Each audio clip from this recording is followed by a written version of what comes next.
What's up, guys? Okay, today I thought I'd record a quick video on a post I just wrote on the website about your lead gen website checklist. So what I did was I went and took the exact SOP, standard operating procedure. I copied and pasted from my internal one, and I just pasted it onto the blog post. So basically it's just my 15 to 20 steps, very high level, that I look at when I'm creating a local lead gen website. And as you know, I'm really passionate about that because I think that's one of the best ways to build recurring revenue in an agency. But the catch is you got to build a great website. It's got to convert well. It's got to, the people who buy the leads from you should be able to be proud to carry the brand and to be part of that. And at least that's our angle. We don't go for the spammy exact match domain sort of thing. We want things that last long and that our partners actually in many cases end up taking on as an actual brand themselves, or as a sub-brand, almost like some sort of low-level franchise, if I can put it like that. But anyway, this is just the 15 to 20-ish main steps that I follow. Check it out. Okay, what I thought I would do is just go through very quickly our checklist for creating a lead gen website. I like designing. I come from a web design background, web development background. So something I enjoy doing, I kind of look at it as like building online houses, real estate. I'm also really passionate about real estate.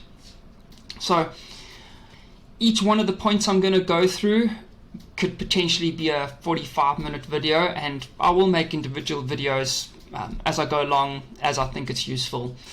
I just thought I'd use this site as an example to talk about it. This is a site I just made yesterday. I finished doing, so it's not ranking. Don't Google it. I don't even know if it's indexed yet. But it's a site I just finished now, so I thought it'd be useful just to talk about. Okay, so the first thing we do is we make sure we have logos of every variation. That's just the first thing on my checklist. So if I open up a folder and I show you here, this is under my brands, Giza Experts thing. If I look at logos, here I've got the little icon. I've got it on transparent, on white, on dark, landscape, square. So a few of the standard variations. Like I said, I'm just racing through this. I've got a whole SOP just on doing this. I'm not getting into the weeds with this. I thought I'd just go through our checklist. Okay, so I like to start off with a logo. Okay, and if you want to know how we make the logos, I got a few tricks that we can make them really quickly. If you go to over here, you can just get a quick checklist, not checklist, tools. If you just go /tools, just kept track here on this URL. I don't think it's a direct link to it, but if you just go straight to it, you'll see I've put a list of all the tools we use, and you can pick up in here by filtering or just scrolling through. You'll see the different tools that we use. But in this case, I used a tool called Placeit. Okay, so I'll make logos of all variations. Sometimes I'll make it, sometimes my assistant will make it, depending how I feel in the day, but she knows what she's doing. She's competent to do it herself also. The next thing that I just normally get somebody else to do, like again, not myself, my assistant, is to just do relay that images. The relay that is very cool. I'm not sure if you know about it. Like I said, I'm not going to get into it, but this is a very fast way to make nice images. I'll show you an example of a relay that image. This one over here is a relay that image on the right. And if you go to our Facebook, the Facebook pages I made for this and the YouTube things, you'll also see relay that at work. So if I open this up, the header's made in relay that there. Or if I go to the, hopefully these will work, Twitter, yeah, that's done with relay that, etc. Okay. Next thing is, and again, this could potentially be a 2-hour long video just on its own. Let me zoom in here. Mobile web, just this basic checklist for the website. So once I've got the images and the content, I haven't written that yet because that's just assumed I get the content done before I even start. So this is a website checklist, not a content checklist. Content would already be done now. I create a website normally using one of a handful of templates that I regularly work with, and I normally make it in Elementor or Oxygen. Lately I'm preferring Oxygen, but there is a learning curve with Oxygen. It's fast as hell though. Okay, so I just make sure the website is mobile, fast, internal linking's been done, keyword anchors, so anchors, link anchor text to the for my keywords, for example, geyser repairs and replacements, and then my city names.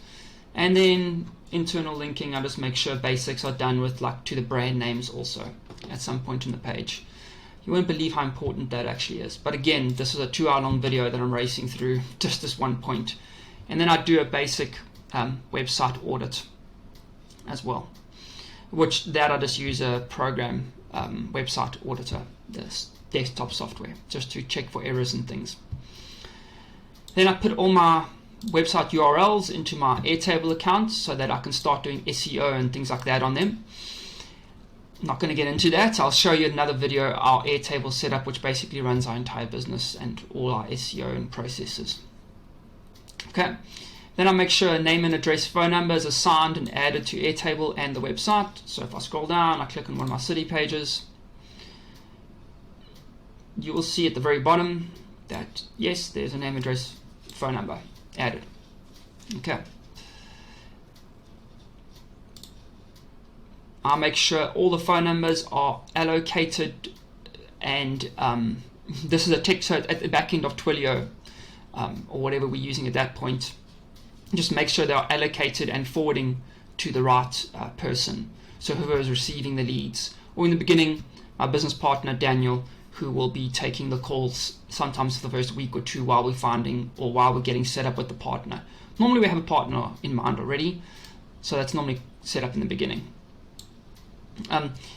So then the next thing I'll do is just make sure that it's set up on Google Search Console. I've submitted a sitemap, etc. I'll normally exclude categories in the sitemap, just a few little things like that. Then we set up analytics. I don't do this. I've got a great part-time guy who's actually an ex-Google AdWords employee. Shout out to Dimitri if you're listening to this. Okay, he sets up conversion goals and all that stuff and all our analytics, and he also sets up the Google Ads, which I've got over there, but I'll get to. Then we just make sure that QuerioBot, however you pronounce it, is added to the website. That's a really important conversion step for us. So on the bottom right here, you'll see there's a bot that we use. I'm not going to get into the nitty gritty of the bot, like I said. But yeah, I'm not going into this now. This is one of our favorite conversion tactics. Again, if you want to see all this stuff on our tools page, I've got a thing on QuerioBot somewhere, yeah. And I'll be adding more information to each of the tools, why we use it, how we use each tool that we do use over here. So this is like an ongoing, it's just an ongoing page, this tools page. It's a work in progress. But most of the tools are there, we just need to add more details. Then we make sure that lead automation is connected. That's normally with a webhook, and that the automation is connected to the form and the bot, the QuerioBot, and the calls. So that once that's all webhooked and connected into our internal system of either Integromat or LeadBot, then that from there, the leads get distributed.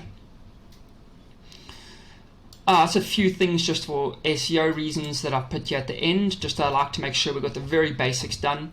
YouTube brand account. So, yeah, I've got the brand account going, but I haven't added a video yet. That's on the list of things to do. Like I said, I just finished this project yesterday, actually. So this will have an about section with some links to the website and our other socials.